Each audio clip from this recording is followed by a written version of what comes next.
우리들에게 오늘도 하나님의 영원한 진리를 배울 수 있는 기회를 주셔서 감사합니다. 주님, 우리 마음속에 당신의 진리의 음성을 들려주시옵소서. 당신의 진리 안에서 성장하고 진리를 전파하고 실천하는데 우리의 삶을 드릴 수 있도록 도와주시옵소서. 성부와 성자 성령 삼위일체 하나님, 이 수업 시간 처음부터 끝까지 저희들을 주관해 주시옵소서. 예수님의 이름으로 기도합니다. 아멘. 아멘.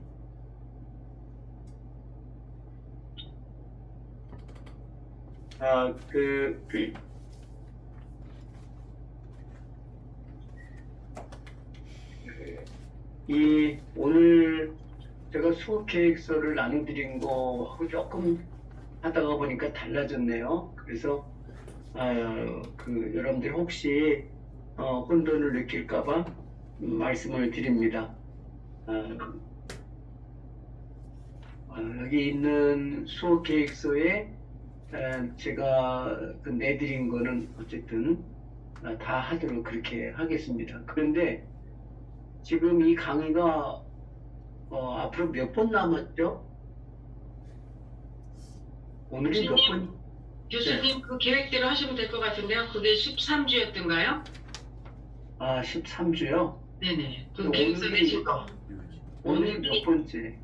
7주째인가? 7주째요? 네. 7주째군요. 7주 숙제를 했나? 아니, 제가 그 어디 기록해 놓은 게 있는데. 7주. 그대로 나가시는 것 같아요. 그 계획대로. 네. 하여튼, 이제 앞으로 수업 시간이 몇 분 남았다, 또 수업의 계획에 있어서는, 가끔 필요하시면 말씀을 해 주시기 바랍니다. 그리고 여러분들이 리포트 써낸 거를 이렇게 보는데요. 정말 책을 잘 이해하시고, 요약 정리를 기가 막히게 잘 하셨네요. 또 제가 우리 순복음 신학원에 오시는 분들이 수준이 좀 높다 그런 생각을 하고, 감리교 신학대학의 저희 학생들보다 더 이해력이 총명하시고 그런 것 같아요. 역시 믿음이 이를 보는 눈을 열어주는 것 같습니다.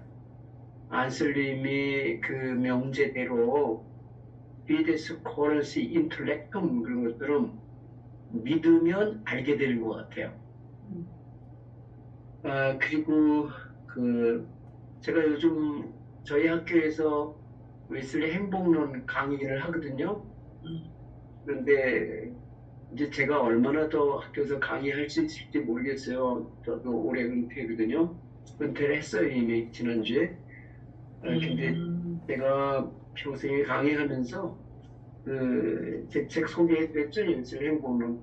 이 책을 제가 사실 이 책 하나만 가지고 지금 강의를 하는데 뭐 더 이상 또 할 수 있을지 모르겠어요. 근데 제가 평생의 강의 중에 제일 행복한 강의를 합니다. 여러분들이 제가 이 강의를 다 못 해주기 때문에 제 책을 구매해서 읽으시면 좋겠다 이런 생각이 들고요. 사실은 어떤 주제에 관해서든 이 웨슬리 행복론에 제가 거의 다 써놨어요. 그래서 궁금하실 때 주제별을 찾아서 읽으시면 웨슬리 신학과 영성과 그 경건에 대한 모든 것에 대한 좋은 글과 답을 또 이해를 얻을 수 있겠다. 그런 말씀을 내가 드리고 싶습니다. 기회가 있으면 여러분들에게 강의를 하겠지만 또 제가 언제 뵐지 모르는데, 어쨌든 제 책에 강의 다 못하는 거 책에 있으니까 책을 잘 보시면은 여러분들에게 도움이 많겠다 그런 생각을 하게 됩니다.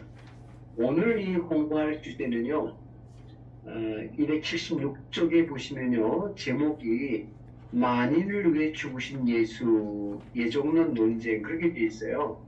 항상 제목이 중요하다는 거 몇 번 말씀을 드리는데요. 영어로 말하면요, Jesus died for all.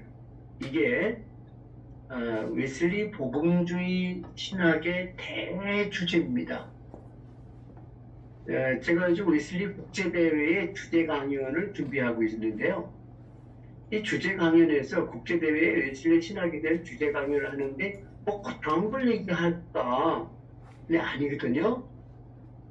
미리 말씀드리는데 웨슬리의 신학은 복음주의 신학이에요. 복음주의라는 게 뭐예요? 예수님에게서 나타난 하나님의 구원의 은혜를 믿고 감사하고 그 은혜를 전파하고 실천하는 것입니다. 그게 웨슬리 복음주의예요.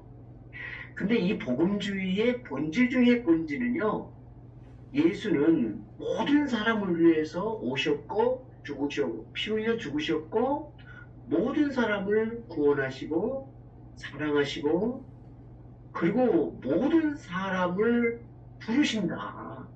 모든 사람이 다 믿고 회개하고 구원받기를 하신다. 그래서 오셨고 그래서 피 흘리셨고 오셨고 그리고 부활하셨고 승천하시고 다시 오실 것입니다.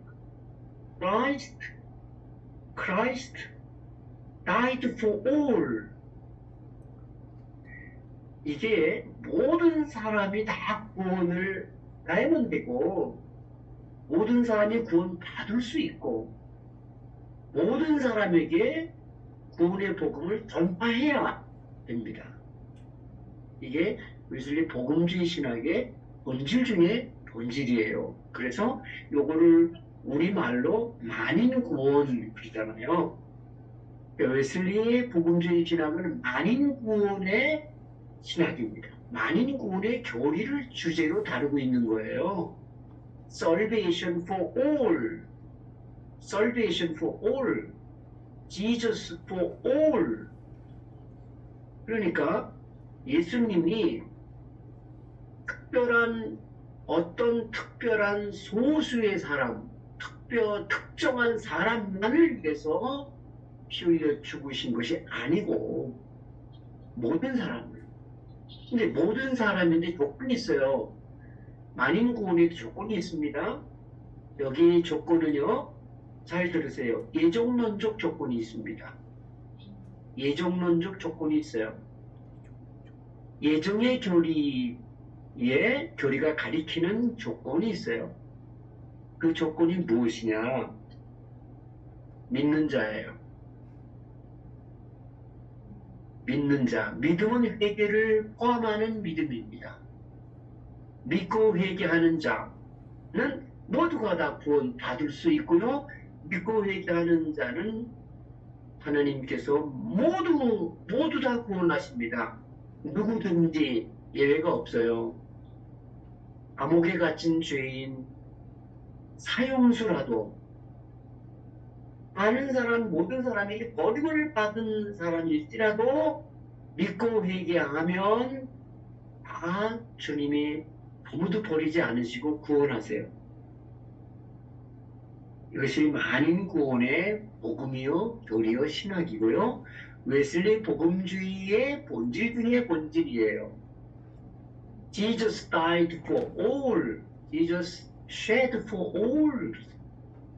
제가요, 영국 유학 가서 경험한 사람은 아시겠지만 첫 학기 1년이 제일 힘듭니다. 영어도 안 되고 낯설고 두렵고 떨리고. 그런데 정말 때로는 그냥 다 포기하고 그냥 돌아가고 싶었어요. 그런데 저희 지도 교수가 저를 만나면요, 두 손을 꼭 잡고요. 그분은 교수인데도 꼭 목사님 같았어요. 보고 너 죽으면 안 돼. 여기서 죽으면 안 돼. 너 공부 다 마치고 너 박사학위 가지고 니네 한국에 돌아가고 니네 돈에 돌아가서 또 목사 해야지. 여기서 죽으면 안 돼. 두려워하지 마라. 너 할 수 있어. 그럼 뭐 가슴이 쨍하고 눈물이 나오는 거예요. 그래도 저는 자신이 없고 두렵고 떨리니까. 그러던 어느 날 제가 도서관에 앉아서 공부를 하는데요. 어떤 분이 오셔서 저의 어깨를 탁 만지는 거예요. 근데 온몸이 불을 받는 것처럼 뜨거웠어요. 그 순간 제 마음속에 어떤 감정이 들었냐면은 내가 이대로 가다가는 죽을 것 같으니까 예수님이 오셨다. 예수님이 날 만져주시고 날 붙잡아 주시고 날 살려주시는구나. 그런 감정이 들면서 벌떡 일어났어요. 근데 보니까 예수님은 아니에요. 누군가 하면 수염이 덥수룩하게 난 목사 칼날을 한 영국 교회 목사예요. 그래서 그분이 저에게 너 미스터 킴이지? 그랬거든요. 자기는 영국 감리교에서 이 대학에 있는 감리교 학생들을 돌보라고 파송을 받은 감리교 교목이라는 거예요. 근데 영국 유니버시티에요. 교판마다 교목을 보내요. 그거 좋더라고요. 물론 그 교파 학생만 그 목사한테 가는 건 아니지만 그러면서 너 외롭지? 너 힘들지? 그렇다고. 그랬더니 하는 말이 You've been found. 내가 너를 드디어 찾았다. 너를 얼마나 찾아다녔는데 이제야 만났구나. 너 감리교 목사지? 너 어떻게 하냐고. 다 기록이 있다고. 그래서 찾았다는 거예요. 그러면서 하는 말이 이제는 오케이라고. 내가 너 공부 다 마치고 갈 때까지 너의 형님이 되고 아버지가 되고 그래서 너를 도와주고 너의 모든 필요를 채워주고 공부를 성공적으로 할 수 있도록 도와줄 거다. 네 형님이 된다 아버지다. 아이고 난 영국 가서 그렇게 친절하고 따뜻한 대접을 받은 적이 없거든요. 난 쌀쌀한데요. 나도 모르게 그 목사님이 저보다 한 30cm가 큰데요. 가슴팍에 그냥 머리를 쳐박고 울었어요. 창피한 것도 모르고. 근데 나중에 알게 됐어요. 아버지라고 형님이라고 그래서 얼굴을 쳐박고서는 울었는데 알고 보니까 그 목사가 저보다 3살이 어린 거 있죠. 아유, 나중에 생각하니까 혼자 창피해가지고요. 근데 그분이요, 저에게 만나서 그 시간표 하나를 주는 거예요.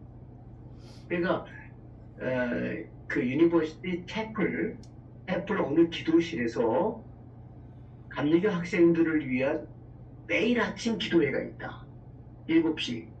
거기 꼭 오라는 거예요. 내가 몰라서 못 갔죠. 그 다음날 아침에 일찍이 갔습니다. 갔더니 다 무릎 꿇고 기도하더라고요. 와, 그 기도방에 가니까요. 제가 살아나는 거예요. 거기는 정말 삼위일체 하나님이 충만히 임재해 계신 곳이고요. 거기는요, 거기는 아버지 집 안방 같아요. 근데 설교는 딱 5분, 성경 읽고 설교 5분, 그리고 성만찬을 해요. 여기 강의는 책에 다 있으니까 이런 얘기 들으세요. 근데 성만찬을 하는데 먼저 떡을 주잖아요. 근데 처음 떡과 포도주를 주면서 처음 이런 얘기를 들었어요. This is the body of Christ which died for you. 이것은 너를 위해 죽으신 그리스도의 몸이다. 근데 받은 수찬자들은 아멘. 그거 그렇게 가는. This is the body of Christ which died for you. For you, for you, for you. 너를 위해서. 그 다음에 포도잔을 주면서 This is the blood of Christ which shed for you. 이것은 너를 위해서 흘리신 그리스도의 피다. 아멘. 이렇게 하면서 받은 것이. 제 차례가 왔어요. 제 차례가 왔는데 눈과 눈을 마주치고 이 말을 하더라고요. This is the body of Christ which died for you. 아멘. which shed for you. 꿈이 들어오지. 예수님의 살과 피를 먹고 마심으로 제가 거룩해지고 그리스도의 영으로 충만해지고요. 하나님의 사랑으로 충만해지고요. 용기, 희망, 평안, 기쁨이, 힘이 넘쳐나는 거예요. 뜨거워지는 거예요. 이 예종론의 핵심도 사실은 상세 전이 중요한 게 아니고요. 그리스도가 너를 위해서 피 흘려 죽어서 네 죄를 사하고 너를 구원하고 영원한 생명까지 주시는 그 예수를 믿는 자를 구원하시기로 예정하셨다. 그래서 predestination in Christ, 그리스도 안에서 예정하시고 그리스도 안에 들어오는 자, 그리스도를 믿는 자를 선택하시기로 예정하신 거예요. 예정론의 핵심은 선택입니다. 근데 선택을 예정하신 거예요.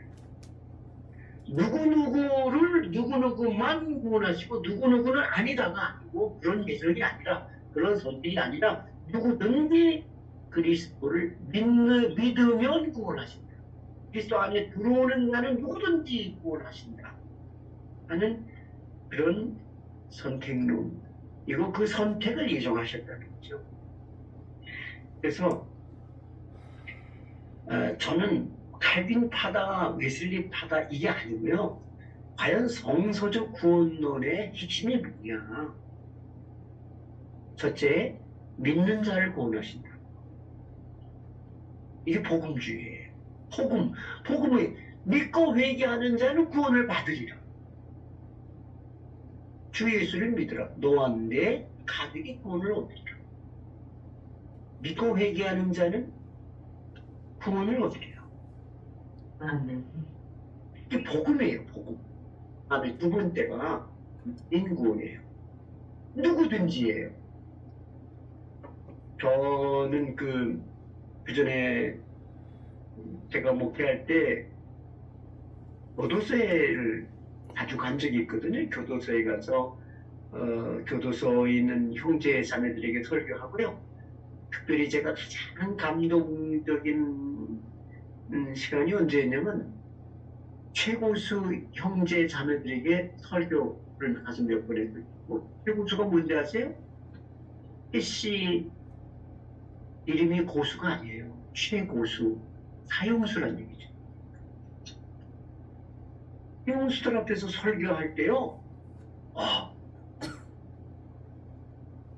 정말 내가 두렵고 떨리는 설교했고, 순수한 복음, 완전한 복음을 설교했고요. 가장 사명감 충만한 설교를 했던 복음이었어요. 예수님이 바로 당신 자신을 위해서, 당신들 모두가 다 예수가 정말 나를 위해서 피 흘려 죽어서 내 죄를 삭은 걸 믿는 자, 나가 누구든지 구원다. 영원한 생명도, 하나님의 영원한 사랑도, 천국에 간다. 근데 누구든지, all,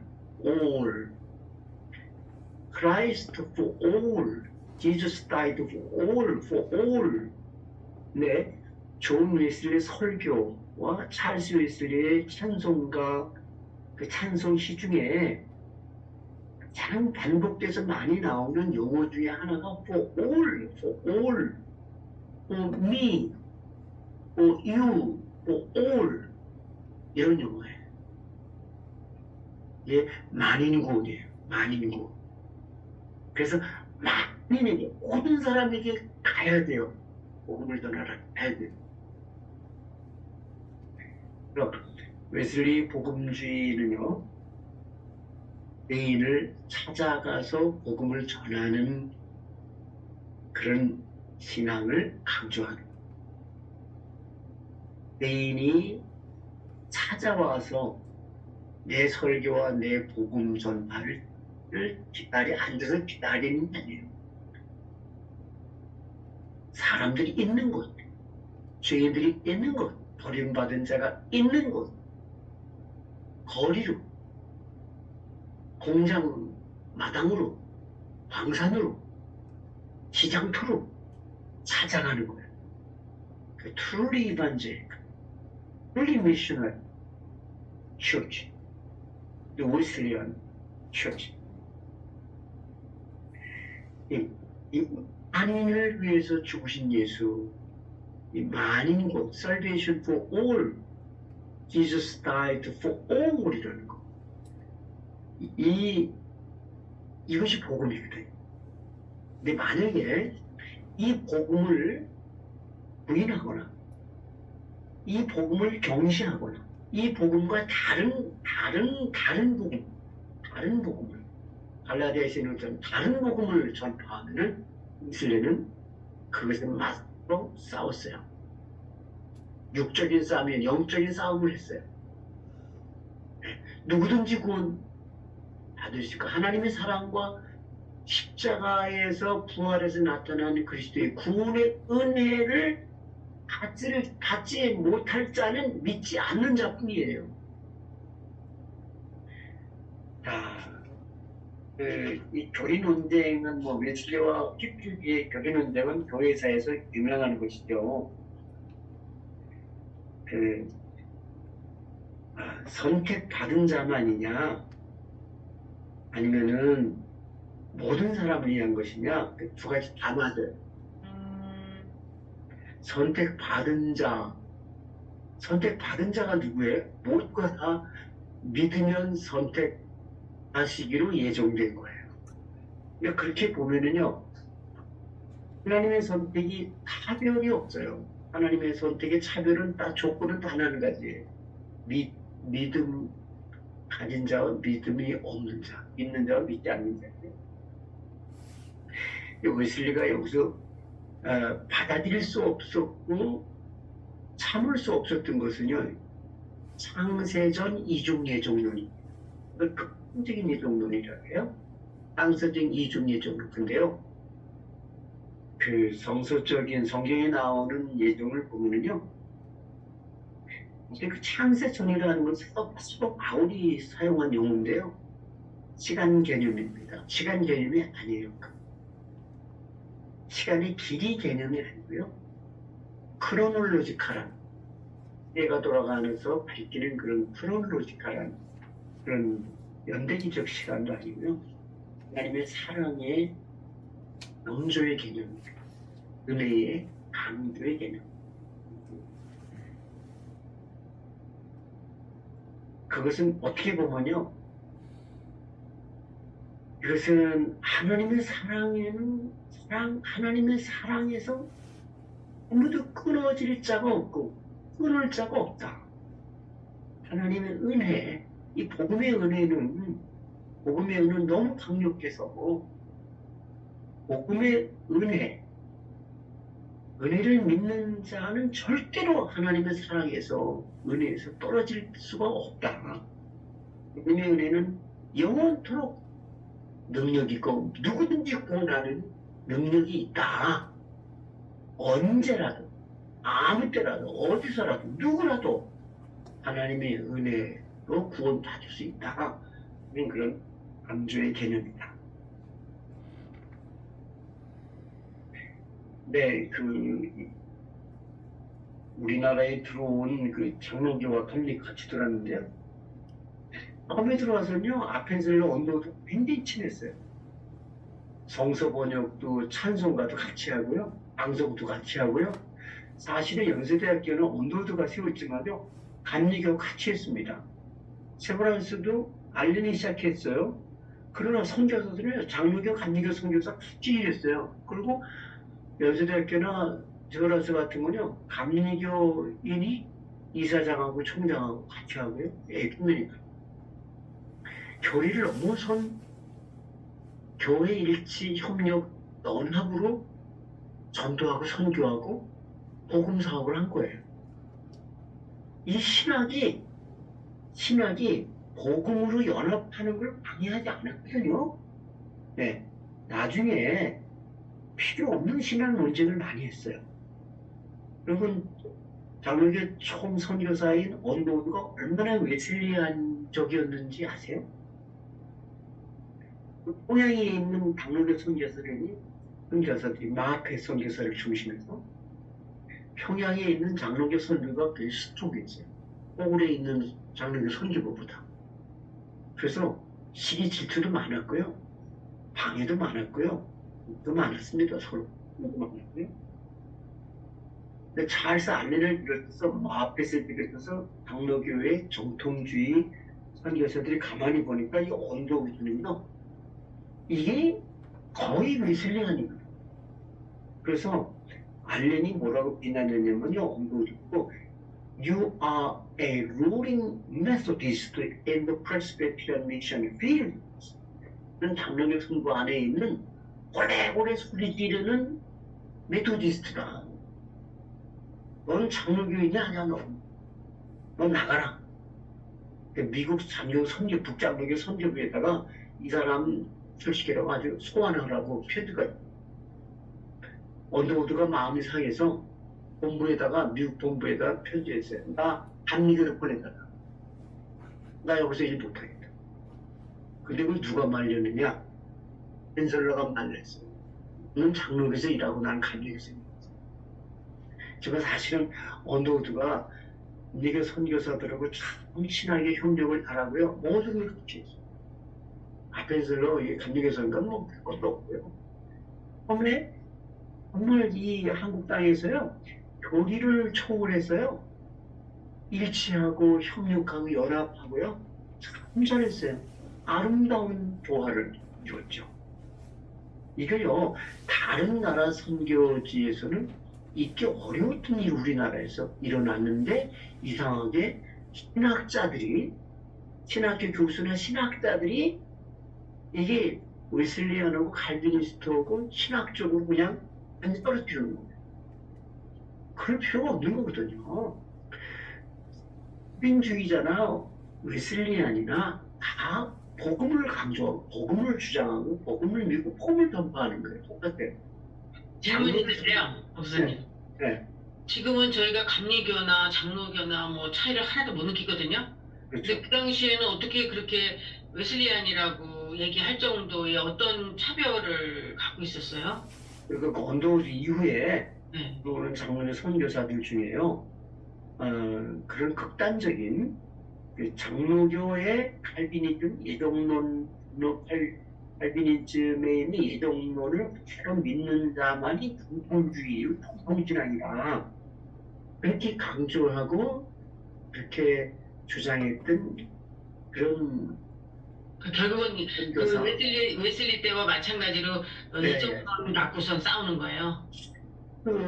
그런 갈등이 많았고요. 그리고 이제 장로교 신학에서 제가 여기는 안 썼지만 정통주의의 계보를 말할 때 바울, 어거스틴, 루터, 칼빈 그렇게 말해요. 웨슬리가 없죠. 그다음에 이단의 계보는 펠라지우스, 아르미니우스 그리고 웨슬리 이렇게 갔어요. 2단으로? 예, 실제로 얼마 전까지만 해도 장신대학이나 통신대에서 그렇게 가르치답니다. 실제로. 그리고 그것은 요즘은 좀 많이 들어갔지만 아직도 그런 사람이 있는지 모르겠어요.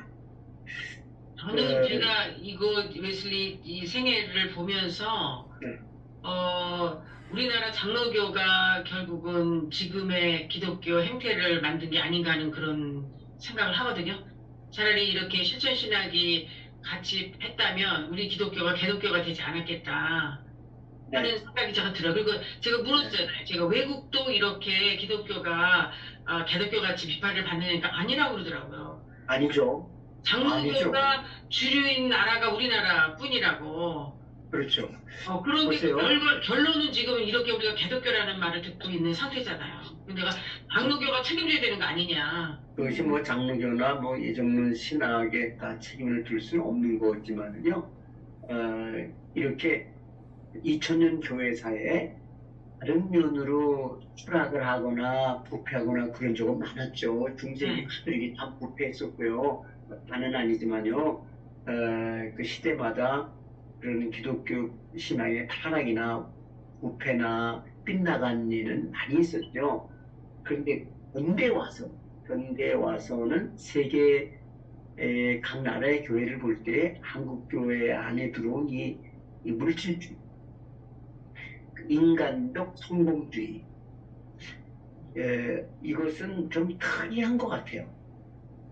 그리고 이것이 기독교의 본질을 왜곡하거나 변질시키는 어떤 그런 또 위험한 요소가 아닌가 하는 그런 느낌이 많이 들 정도로 이렇게 되는데요. 그것이 뭐 예정론에 거기에 문제가 있다고 할 수는 없지만은 아니, 실천 신학을 강조하지 않았잖아요. 우리는 구원받으면 끝, 않았죠. 축복받아 끝. 그렇죠. 그 후에 거룩과 성화가 없기 때문에 이렇게 된 거잖아요. 그러니까 그런 면이 많죠. 그러니까 성도의 견인, 그러니까 최후까지의 구원을 믿을 그것이 이제 예정론의 본질적인 도리 중에 그 틀린 독트린 중에 하나거든요. 틀린. 예. 그러니까 이게 이제 아주 차가운 교리의 메인 신앙이 된다면 지금 교수님 말씀하신 그런 위험이 많이 있습니다. 그리고 현재 한국 개신교 신앙 안에는요, 소위 말하는 콰이어티즘, 정적주의 요소가 있고요. 그 구원파가 문제가 됐잖아요, 우리 사회에서. 그 구원파는 이제 살베이셔니스트 섹트라고 그러거든요, 구원파를. 어떤 분이 그런 말하는 걸 들었어요. 한국 개신교는 보편적으로 세미 살베이셔니스트다. 절반, 하프. 절반의 구원파 신앙을 갖고 있다 하는 그런 비판을 하는 걸 들었어요. 그러니까 지금 말씀하신 대로 그 성화의 목표를 가지고 아니 성화를 위해서 기도하고 애쓰고 선행을 행하고 하는 그 실천적인 기독교 그에 소홀하고 경시하면서 내가 구원받았다는 것에 안주하고 때로는 자만심을 갖기도 하고 나만 정통이다 오만에 빠지고 하는 그런 요소가 있다면은 세미 살베이셔니스트의 요소가 있다고 하는 비판을 받을 만하다라는 생각이 들고요. 그 웨슬리가 올더스케도 회심을 체험하고 나서도 중요한 게 뭐냐면 holiness was their point. 여전히 신앙의 목표는 완전 성화다. 더욱 부지런히 선을 행하고 가난한 자를 돕고 자기의 마음과 삶의 성화를 위해서 온 힘을 다했다. 뜨거운 성령 체험하는 게 더욱더. 근데 우리나라에서 좀 성령 체험을 하고 성령의 다양한 은사를 체험하고 능력을 받고 교회가 커지면 그 완전 성화의 목표를 보지 않는, 잃어버리는. 그런 경우라면은 혹시 그것이 예정론 신앙 때문이다라고 말할 수 없지만은 거기도 일부 문제가 있을 수 있다 하는 생각은 듭니다.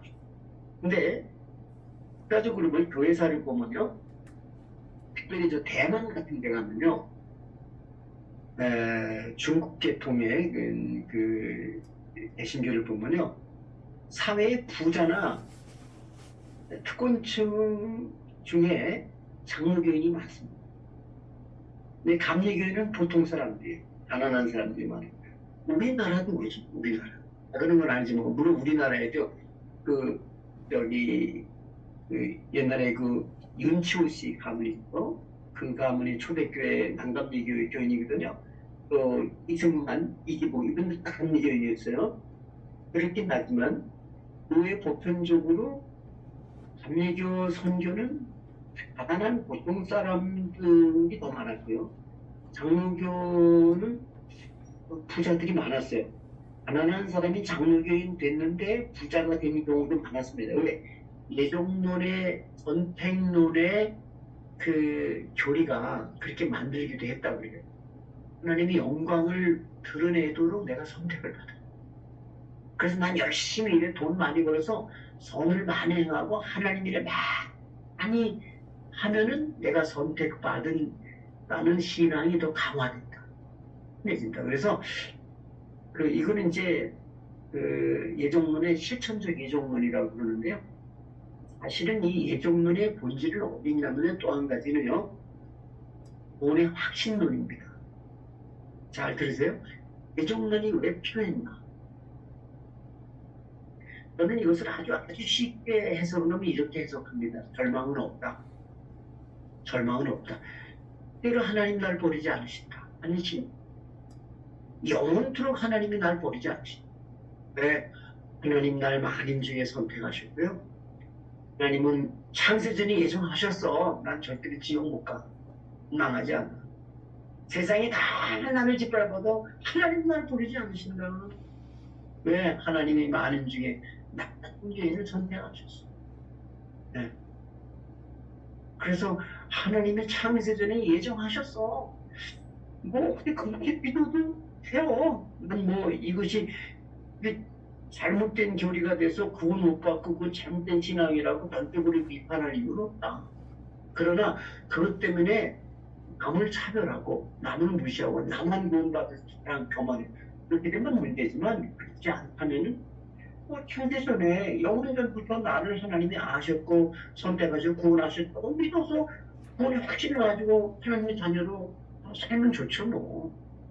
그러니까 오늘 확신에 관한 문제입니다. 왜 바울이나 어거스틴이나 어친도 이종론자, 루터도 이종론자예요. 솔라 피데 솔라 그라치아라는 알다스테가 예정론적 신앙을 포용하고 있어요. 개신교 신앙 안에는 예정론이 있습니다.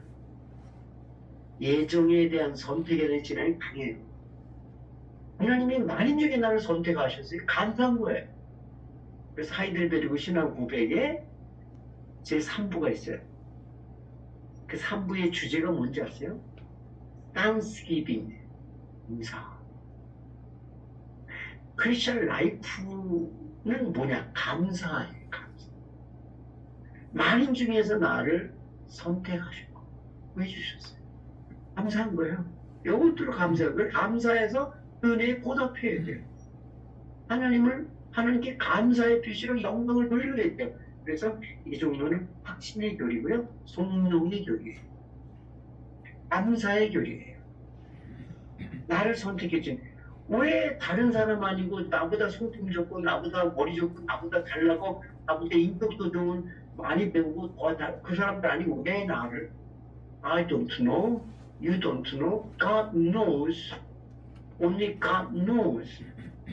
The reason why He Himself selected me. 나를 왜 왜 나를 하나님의 신비예요. 자, 확신의 교리, 구원의 확신을 주기 위해서 예정과 선택을 말씀하셨어요. 그 신앙이 필요한 거예요. Dark Night of the Soul 이라는 말이 있어요. 영혼의 어두운 밤. 우리는 다 언젠가 영혼의 어두운 밤을 맞이합니다. 때로는 신앙이 좋은 우리 일상에서도 때로 우울해질 때가 있어요. 의심이 들 때가 있어요. 영혼의 어두운 밤을 맞이할 때가 있어요. 지금은 다 목사, 장로 본다고 참 믿음이 좋은 것 같지만은 우리가 우리의 생명의 정말 최후를 맞이하는 순간이 임박했을 때 우리 모두가 다 누구든지 영혼의 어두운 밤, Dark Night of the Soul을 경험할 수 있어요. 이제 죽는 거예요. 이 세상을 영원히 작별해요. 근데 의심이 드는 거예요. 믿음이 자꾸 약해지는 거예요. 내가 죄를 많이 졌는데 정말 주님이 내 죄를 다 용서하실까? 내가 죽으면 정말 천국에 갈까? 그곳에 영원한 생명을 누리게 되는 건가? 내가 그럴 수 있나? 그럴 자격이 있나? 아, 여기 이 영혼의 어두운 밤 맞이할 때 그거는요, 우리가 이렇게 말하는 순간에도 모릅니다. 얼마나 두려웠고 얼마나 외롭고 얼마나 버림받은 느낌이 강하고 의심이 깊이 들지 모르는 거예요. 제가 가톨릭 성모병원에서 변호사를 평생 하셨던 그 권사님을 만났어요. 그 권사님이 이런 말을 하더라고요. 자기가 성모병원에 들어오시는 평신자들, 신부님들 또는 주교들, 이 평신자들은 정말 구원의 확신을 갖고요. 성령이 충만해가지고 정말 천국의 안방에 들어가는 그런 혼자의 얼굴 가지고 운동하는 분도 너무 많아요. 근데 때로 신부들, 그리고 심지어 주교들이 벌벌 떠는 허무주의에 빠져 죽음을 두려워. 그냥 어떻게 설명을 해야 되느냐는 거예요. 그런데 또 많은 교회사의 전도자들이나 교부들은요, 이런 생각을 했어요. 왜 10사람에게 똑같이 복음을 전하는데 어떤 사람은 즉각즉각으로 반응하고 믿고 받아들이고 구원을 받는데 어떤 사람은 복음을 전해도 반항하고 회개 안 하고 고집을 부리고 멸망으로 가느냐. 창세전에 예정된 자가 있어. 선택받은 자가 딸이 있고 유기된 자, 버림받은 쌈이 있어. 하나님 정해놓으신 거야. 그대로 가는 거야. 그렇게 추상적인 생각을 했다는 거죠. 그래서 이미 예정론에는 잘못 가면 운명론으로 빠질 수가 있어요. 그 예정론의 위험입니다. 예, 그런 건 아니에요. 또 복음적 예정론이라는 뭐냐? Predestination in Christ. 그리스도 안에서 모든 사람이 믿기만 하면 누구든지 구원받도록 예정하셨어요. 요한복음 3장 16절입니다. 뭐 여기 성경 구절을 다 제가 놓고만요. 작년에 어디서 발표한 건 웨슬리는 아르미니안인가 논문 하나를 썼어요. 한 3개월 걸렸는데 5일 동안 이거 하나 썼습니다. 논문을.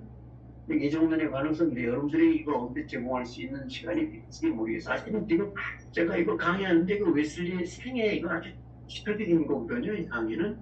그래서 무거운 주제는 깊은 주제는 여기서 하나 다룰 수가 없고. 근데 그래서 이 예정론의 본질은 선택론인데요. 이 선택 중심의 예정론은요, 사실은 파스토럴 독트린이에요.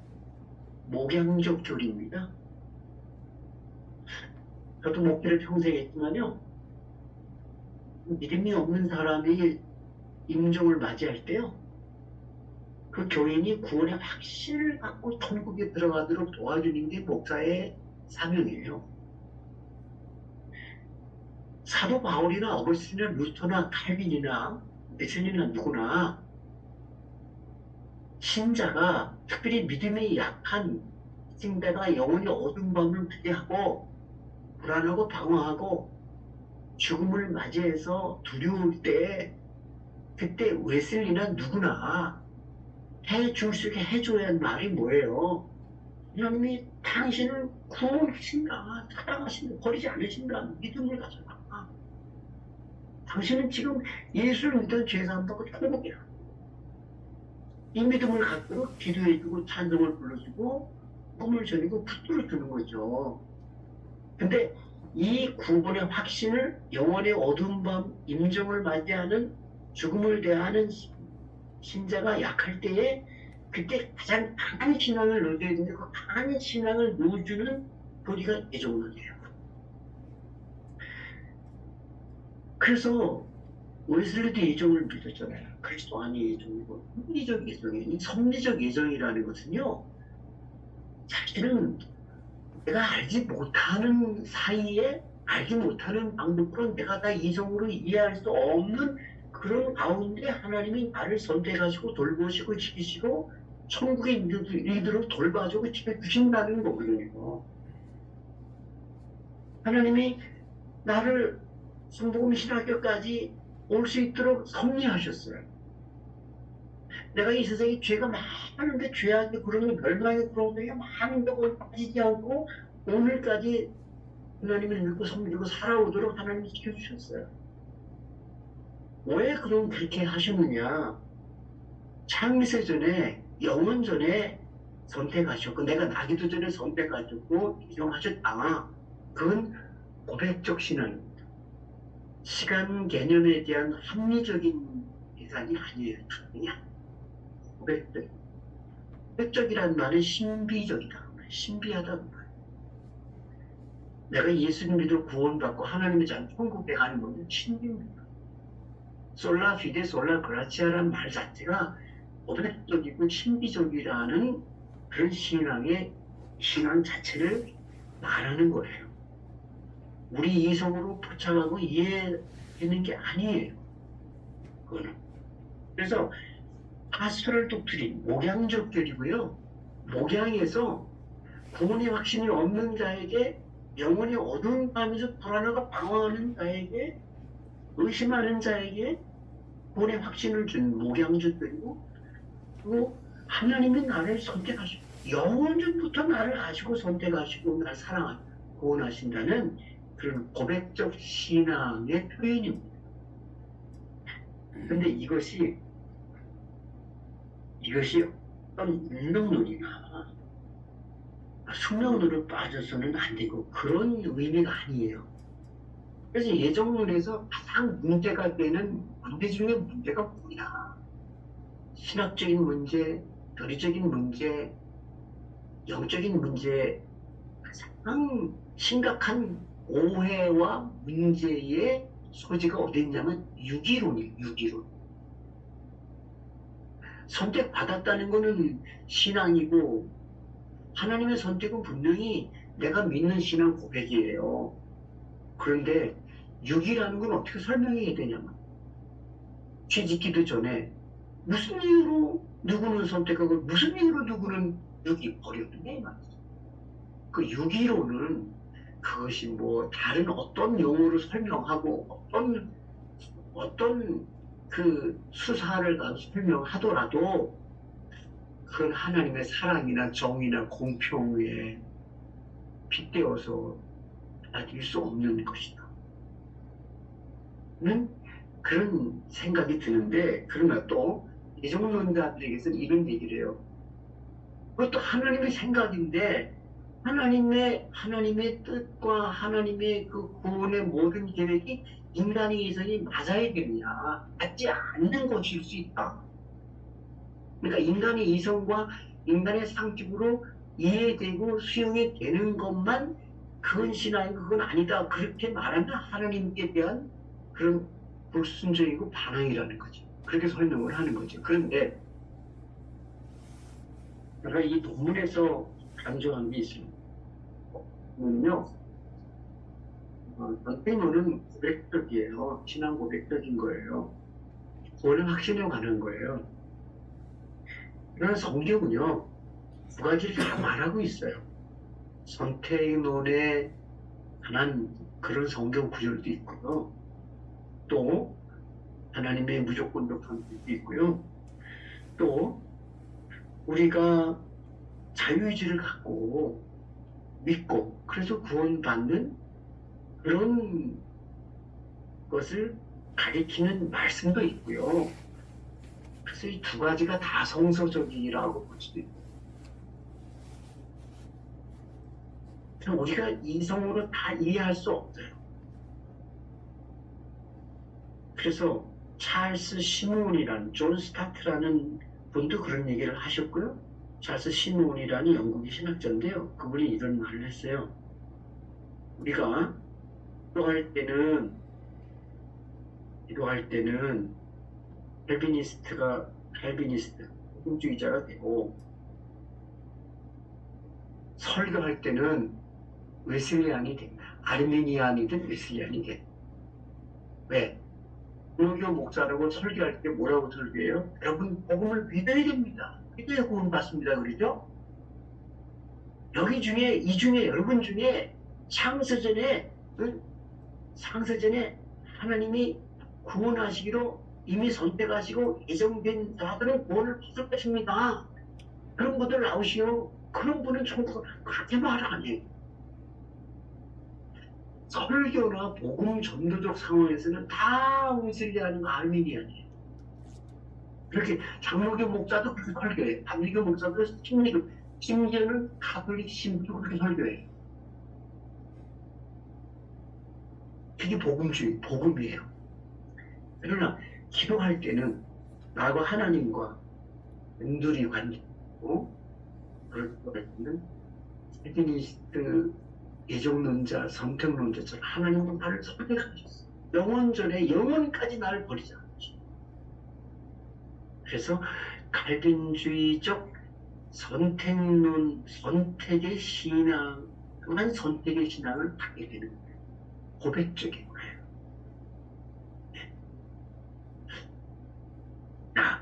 그래서 사실 시몬이라는 신학자는요, 그런 얘기도 합니다. 그런데요, 장로교 목사든 침례교 목사들이거든요. 신앙생활과 기도, 설교, 목회에서는요 다 웨슬리안이에요. 열심히 해라고, 선을 행하라고, 복음을 전파하라고, 뭐든지 믿음 구원 받으니까 하라고. 만약에 이 한국에서 장로교회가요 예정론만 믿고 그것만 전파하고 그것만 가르치고 거기에서만 배워서 그렇게 선교하고 목회했다면요 오늘의 이런 큰 당원들은 없어. 다 웨슬리안이에요. 목회와 전도적 상황에서 다 웨슬리안이에요. 강단에서는 다 웨슬리안이에요. 기도실에서 성경을 읽을 때는 다 개인주의죠. 예정론의 신앙과 선택론의 신앙이 있어요. 그건 고백적입니다. 그래서 이 한국에서는요 웨슬리안이나 칼비니스트나 서로 많은 영향을 주고받고요. 칼빈의 영향이 굉장히 가장 짙어간 나라가 한국이에요. 왜? 한국에 들어온 그런 선교사들 중에 청교도적 신앙을 가진 사람이 그 청교도들의 그 신앙의 가장 핵심이 뭐냐면 솔라 피데 솔라 그라치아도 되지만 솔라 스크립트로가 가장 강한 신앙이었어요. 근데 이 오직 성경이죠. 근데 우리가 이미 가졌던 딱 종교가 경배를 중시해요. 불경, 그리고 유교의 사서, 삼경, 성경, 그 성경이라고 그러는 거예요. 그래서 그 유교는요, 학구적이거든요, 유교가. 유교는 배우지 못한 사람은 유교를 몰라요. 네, 공자, 노자, 장자, 대단한 철학이거든요. 무식하면 못 믿어요. 그러나 기독교이 하고 상통하는 면이 그런 경전을 연구하는 그런 것이었고요. 그리고 또 이게 토착신앙이 샤머니즘 영에 강하게 들어왔죠. 그런데 우리 한국 사람들이 보편적으로 어떤 종교와 어떤 문화적 배경을 가졌든지 간에 보편적으로 우리 종교 심성이 밑바닥에 깔린 것이 있는데 이게 뭐냐면 굉장히 운명론적인 그런 걸 좋아해요. 팔자 보잖아요. 이미 정해진 운명을 보고 싶은 거야, 알고 싶은 거야.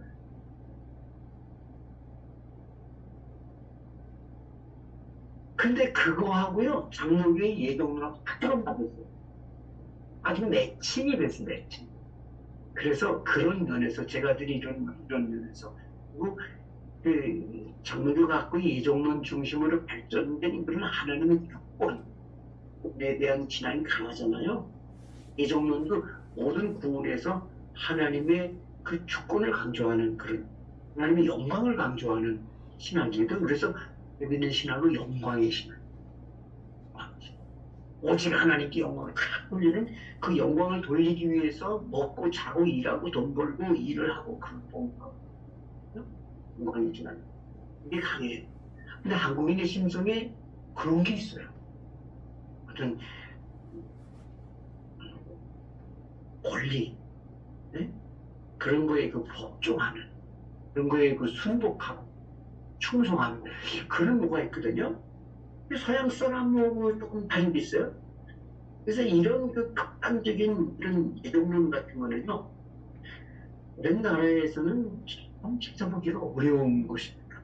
우리나라에서는 이거는 굉장히 긍정적으로 실제 선교와 실제 목회 신앙 생활에서 해매칭이 됐거든요. 그 한국인의 갖고 있는 정신적, 종교적인, 문화적인 특성 때문에 그래요. 근데 그럼 영국에서 왜 그런 이동론이 생겨났느냐? 우리 영국 교회사를 알아야 돼요. 너희들 그런 이중예종론자, 극단적인 예종론자들이 만난 아니야. 굉장히 소수였습니다. 총교도들이 그런 사람들이었는데요. 그건 아니에요, 또. 근데 그 소수의 사람들이 그 신앙이 굉장히 강한 신앙이었는데 그게 미국에 가가지고요. 미국의 그런 그 미국이라는 그 아메리카의 신앙의 한 기초를 이뤘고요. 그 미국이라는 나라와 사회와 문화를 형성하는데 이 신앙이 굉장히 중요한 역할을 했어요. 네. 그래서 우리가 늘 이제 이렇게 총교도 얘기를 많이 우리가 존중하고 그걸 고마워하기도 하고 그걸 아주 고맙고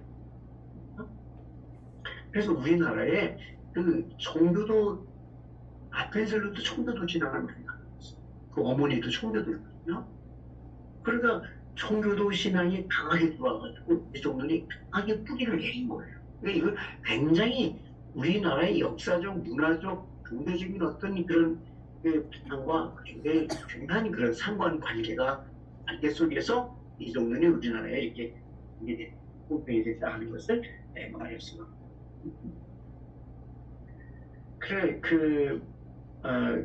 그런데요, 요즘에는요, 장로교에서 많은 신학적인 어떤 변화를 가져온 돼요. 그래서 많이 웨슬리나 이쪽에 대해서 많이 긍정을 하고요, 투영을 하고, 배울 게 많고, 장로교의 오류나 약점을 보완하는 데는 웨슬리가 최고. 그렇게 생각하는 분들이 많이 일어났고요.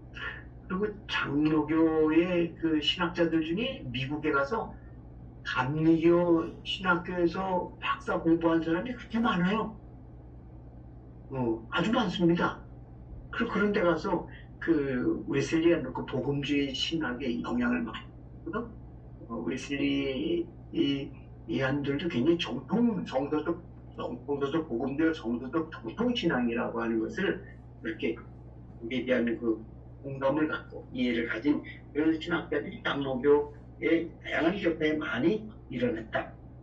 그래서 오늘날 한국의 신학적 변화를 많이 생각을 하는데 그런 아직도 이런 극단적인 이중예종론자나 그런 사람들이 아직도 많이 남아있겠고 그리고 장로교의 이종론 안에 들어있는 그런 하나님의 주권이다, 하나님의 영광이라든지 또는 선택에 대한 신앙이라든지 뭐 그런 것은 아직도 굉장히 스트롱한 거고요.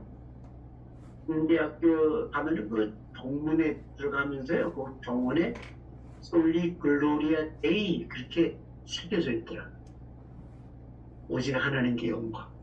그 장로교의 신앙과 영성의 큰 주제입니다. 네. 큰 주제. 그건 영원히 못 버리죠. 근데 그것이 장로교 신앙의 주제냐? 아니요. 그 이전에 성경입니다. 성경적 신앙. 우리가 하나님께 영광을 돌릴 때 우리가 행복합니다. 하나. 인간도 정말 복을 받는 거예요. 하나님께 영광을 돌리는 삶을 살 때에 인간도 이런 위치에 서게 되고 다른 자리에 있게 되고 다른 삶을 살게 되고 행복한 삶을 살게 되고 그리고 우리도 하나님의 영광의 빛을 부여받는 거죠. 이렇게 솔리 글로리아 데이는 칼빈의 신앙이나 장로의 신앙 이전에 성경적 신앙 모든 그리스도인의 생애 최고의 목표다. 그러나 한 가지 하나님이 영광을 위해서 인간은 매 희생만 하고 눈물만 흘리고 고생만 하고 땀 흘리고 행동만 아니에요. 하나님께 영광을 돌리는 만큼 우리도 복을 받고 우리도 행복해집니다. 또 웨슬리안들은 하나님의 영광과 함께 인간의 행복을 많이 봐요. 때로 아주 극단적인 예정론으로 갈수록 하나님의 영광은 너무 크고 인간의 행복은 점점 위축되는 그런 면으로 가면 그건 잘못된 시나요. 그건 하나님의 뜻이 아니다. 인간의 하나님께 영광을 줘서 인간은 하나님 앞에 다르게